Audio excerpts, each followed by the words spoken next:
Election commission of ইন্ডিয়ার chief ঘোষণা দিলেন আগামী কাল থেকে ওয়েস্ট বেঙ্গল, গোয়া, গুজরাট, মধ্যপ্রদেশ, কেরালা সহ 12টি রাজ্যে এসআইআর শুরু হবে। এখন তারা কোথায়? তাদের বক্তব্য শুনতে আমার ইচ্ছে করছে।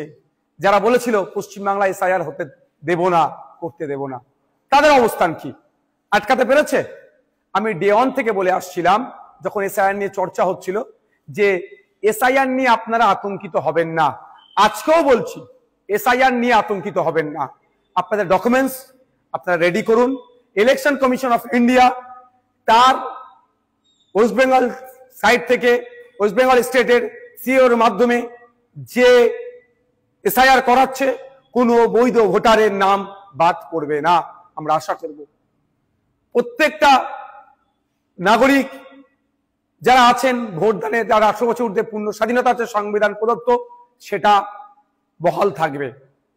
এখন প্রশ্ন হচ্ছে, যারা বলেছিল এসআইআর করতে দেব না, তাদের সরকার প্রায় 90,000 অফিসার ইসিআই কে দিচ্ছে দ্রুততার সাথে এসআইআর করার জন্য।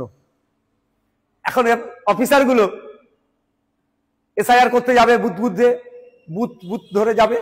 আমি অনুরোধ করব আপনাদের কাছে, এটা নিয়ে কেউ উত্তেজিত হবেন না। কারণ এই অফিসার যারা যাবে, তাদের আপনারা একটা বিষয় নোট করে রাখবেন, সেটা তার নাম, তার কন্ট্যাক্ট নাম্বার, সে কোন ডিপার্টমেন্টে চাকরি করে, আর তাকে এসআইআর এর জন্য ইনক্লুড করা হয়েছে তার প্রমাণপত্র আপনারা নিয়ে রাখবেন।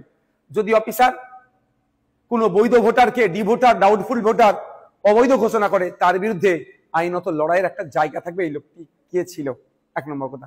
দ্বিতীয়ত, কেউ যদি আপনাদেরকে উত্তেজিত করার চেষ্টা করে, আপনারা কারো কথায় উত্তেজিত হবেন না। কারণ 2021 নির্বাচনের সময় তৃণমূলের নেতারা বলেছিল, সেন্ট্রাল ফোর্সের সামনে গিয়ে, সেন্ট্রাল ফোর্সকে আটকাতে গেলে ঘরে যা আছে, খুন্তি, ঝাঁটা, জুতো, কুদাল, এইসব কথা অনেক বলেছিল, গিয়ে দাঁড়াবে ওদের সামনে। এই করতে গিয়ে শীতলকুচিতে সেন্ট্রাল ফোর্সের গুলিতে 4 জন মানুষ মারা গিয়েছিল। আজকে 4 বছর অতিবাহিত হয়ে গেল, এখনো কিন্তু বিচার পেল না। তাই বলবো, কারো কথায় উত্তেজিত হয়ে এই ধরনের ভুল পদক্ষেপ নেবেন না আপনারা। দেখুন, এটাতে বেশ কটা স্টেপ রেখেছে।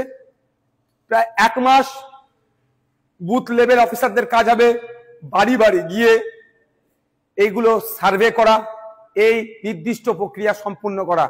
তারপরে পাবলিশ হবে। পাবলিশ হওয়ার পরে প্রায় 1 মাস, হয়তো কারো যদি নাম ইচ্ছাকৃত হোক, অনিচ্ছাকৃত হোক, বা ডিস্টার্ব বাদ পড়ে বা ডিস্টার্ব হয়, সেক্ষেত্রে তার বলার সুযোগ, অভিযোগ জানানোর সুযোগ পাবে। একটা অনেক টাইমের এটা একটা প্রক্রিয়া আছে। সুতরাং হুট কথায় কারো কথা শুনে উত্তেজিত হয়ে যাবেন না, কারো ফাঁদে পা দিয়ে ফেলবেন না। এবার আমি উদাহরণস্বরূপ বলছি, আমার বাড়ি জাঙ্গিপাড়া বিধানসভার ফুরফুরা শরীফ অঞ্চলের 90 নম্বর বুথে, আর আমি চিৎকার করছি, আপনার বাঁকুড়াতে অমুক বুথে নাম বাদ পড়েছে, বীরভূমে অমুক বুথের নাম বাদ পড়েছে।